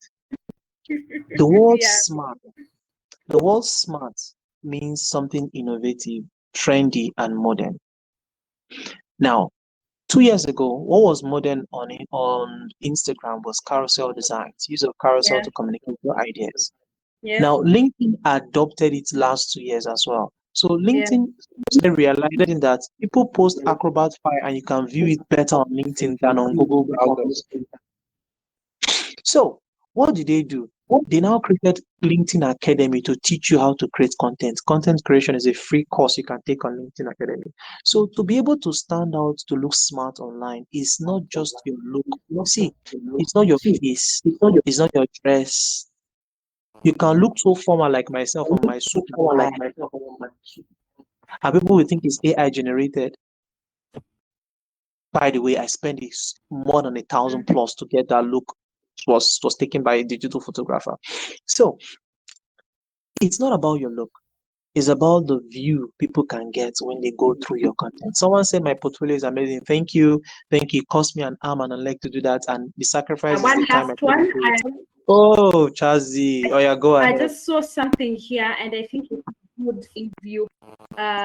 When it comes to personal branding, many people focus so much on technical aspect that they may risk losing their unique personality and what sets them apart. How can one strike a balance between showcasing professional expertise and maintaining authenticity? So kindly, if Hmm. you're on 1 minute, Frank, if your microphone is unmuted, kindly mute. There is some echo that is coming. Yes, continue, sir. Okay. You see, often it is a problem that we've created in our mind that a professional is an expert. Mm, Do you know the word professional means two things? Let me shock you now. For those who have mm, dictionary, check it out. The word professional means someone who earns a living for what they do. That's the word professional. So let's say I'm a singer. Oh, I'm a singer. Okay, let me use that. I'm a singer or okay, I don't know how to sing, and I come to meet someone and say, teach me how to sing. And the person just taught me how to sing a particular song. And maybe on my way home, I started singing. So I was like, wow, I love that song. Can you come sing it in my concert? I'll pay you $20 for it. I'm like, yeah, fine, let's go. I am a professional because I'm earning from that thing. yeah, But the definition that we often take is someone who is an authority in that particular thing they do. So if you are confusing yourself by saying authenticity, professionalism, a professional is someone who solve a problem. If you look at the creative industry, you see that people who are technically sound, but they don't have interpersonal relationship, they don't do well. Why those who are not so technically sound but strong interpersonal relationship skill set of communication per se gets the audience faster and better. So, what do you want to do? Be a professional that cannot solve problem or solve problem at the level of meeting people in their needs. So, I'll mm, think the second option is better. Just throw away your ambiguity, your obscurity. Ambiguity means so many things that doesn't make sense that people cannot connect with.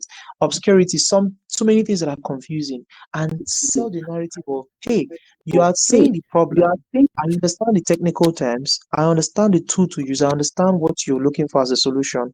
How about I show you what I can do if it solves your problem? That's where your portfolio comes in. Your portfolio can carry all the technicality. In every industry, we always have a portfolio or a briefcase or whatever. In some field, they call it your technical analysis set that shows all your abilities. But in general, what we are saying portfolio. A portfolio is a thing or a platform anywhere that showcases your expertise. So on social media, you connect with people based on your personality. I just like the way this guy talk. I like his reason, his psychology. That's why I'm connecting with him. I don't need to agree with your content or agree with you in everything you say. Personality may just be why I'm loving you. Some people, your shape, how you look. Are you a teacup lady? So many things. Everybody have their reasons why they do what they do. Let me shock you. I'm going to come down to the religious sector now. People go to church for different reasons. It could be because of the way someone smiles, because of the way a particular brother or sister smell, because of the way a particular person dances during praise, or because of the messaging, or because of the usher that sings very well, or because of the fact that, hey, I want to leave the house on Sunday. So there are Yeah. different reasons. When you communicate with people, you see that their reasons may not sound so complex. So professionalism is ability to see from the eyes of the people, not the eyes of your certifications. You do that, you'll be like me, you struggle for why. So don't struggle. Break free from that bondage. So I think that's all the questions. Thank you Yes. so much, Nazi, for having me. It's a beautiful evening with everyone from here. Thank you so much. Amazing, amazing. Thank you so much. Let's give Mr. Frank the emojis. Let's give him a shout out. Any emoji that you can access, please react. Let's acknowledge his good work. And I've loved this session, and it has really opened my mind. And I'm thinking to myself, it has really challenged me, and I feel like I really need to work on my LinkedIn again. And I think I'll come for consultancy. I'll pay you for consultancy. Please. Yeah, this was an amazing session. I mean, Mr. Frank, you've done justice to this topic. And I love what you're doing. Those people in Nigeria, please check him out. Go visit him in his office. Talk to him. I'll share his email. You can also reach out to him, write to him. He's a very professional man, and I know he's going to respond to all your questions. And I'm even speechless. Frank, you've done an amazing job. And one thing that has stood out for me is people will connect with you, with your process, more than with your expertise, which is a great advice. Also, there's something I had noted here. Your personal brand isn't what you show the world. It's the echo of your actions, values, and voices in their minds. So what do people say when you're not in the room? When they hear Sharon, what do they know about Sharon? When they hear James, when they hear Brian, what is the first thing that comes to their mind? When branding is mentioned or whatever thing you're doing, do you come as the first person in your mind? Yeah. So this topic was amazing, Mr. Frank. You've done it so well, and I am so grateful for allowing and heeding to our call to come and join us tonight. And I know I can see so many. Thank you. It was insightful. It was. Please, I mean, everyone is very informative. Actually, I feel like I need a total overhaul of my LinkedIn. Jacqueline, you and me both. Thank you so much, Mr. Franklin. Thanks all really great session. I mean, we are so happy to have you, Mr. Frank. And I know you've shared your email down there. Please write to him, reach out to him. He's always available on call, on email, and I know he's going to help you out. And once again, is to thank all of you for attending this session. I know it's been a long one. I hope you found value, and we'll see you in the next one. But before I go, allow me to acknowledge a few people I've seen. I've seen Goodness from Nigeria. Goodness, how are you doing? Thank you so much for joining. I've also seen someone else from Nigeria, Orinji Nachi. I hope I got the words correctly, from Nigeria. And I always see your LinkedIn post and I see your tags. And I know you're doing an amazing job in the media space. I think Mr. Frank and you should also connect. Also, my team, I know some are here, some are just working on the technicalities. Bukayo is around, Shaz is around, Jackie. I just want to thank you so much for attending this session and make it wouldn't be what it is right now if guys did not come on board. And lastly, it's a wake-up call. If you don't post on your LinkedIn, at least now you have content from the masterclass to post.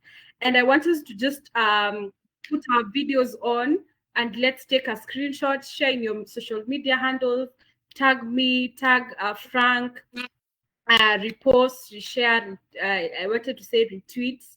So reshare, comment on other people's platform. That is how you also grow your platforms, and that is how you also your session and your reach out. So right about now, please just put your videos on. I hope you're able to do that. Put your videos on. Let's do a group selfie. And I know we are going. Anyone can take and share in the group, and then we will share it. We'll share as many as we can. Amazing, amazing! I can see all of you, your lovely faces. Yeah, let's just give us a few minutes. We take a screenshot at 22:01. I can see all of you. So smile for the selfie. This is called the digital selfie. And it's so good to have all of you here. I know we are going to have another session on 11th, and it's going to be how to speak on panel, how to speak on how to moderate events. And I know all of you are looking forward to this. I'm also a moderator, and I know sometimes we don't know how to go about it. And I know it's going to be an amazing opportunity for us to also learn. Yes, so please, if you're able to take a screenshot, please take a screenshot. We are so many of us.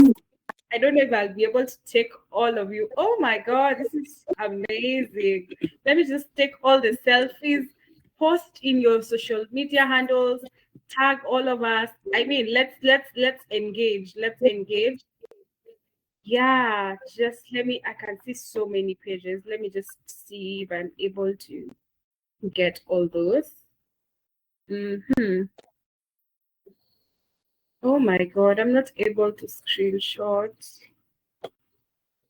So please just help me to screenshot your screen. Let's do this together so that we have a lot of screens to share. Time to do that. Yes. Okay. Yeah, I can see all of you guys. Amazing. One last time, and in this other one, I can see you, Orangey. I don't know. Please tell me if I'm getting your name correctly. Am I getting your name correctly, or I'm saying my own things with my Kenyan accent?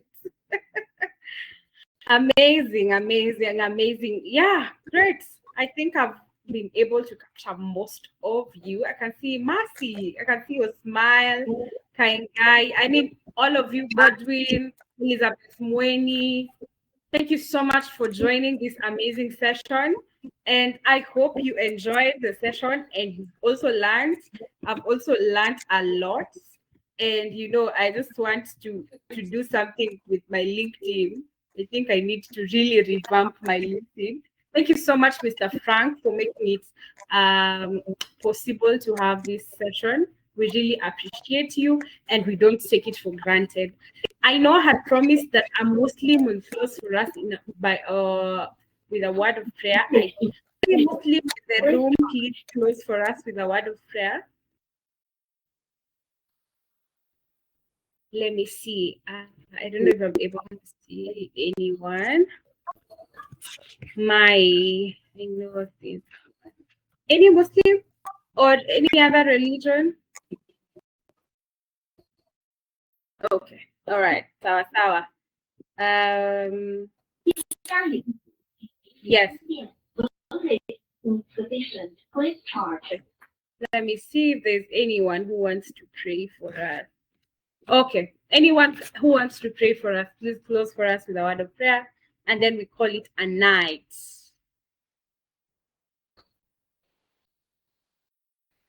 We will also share the recording. we'll definitely share the recording in your emails. Anyone who wants to pray for us?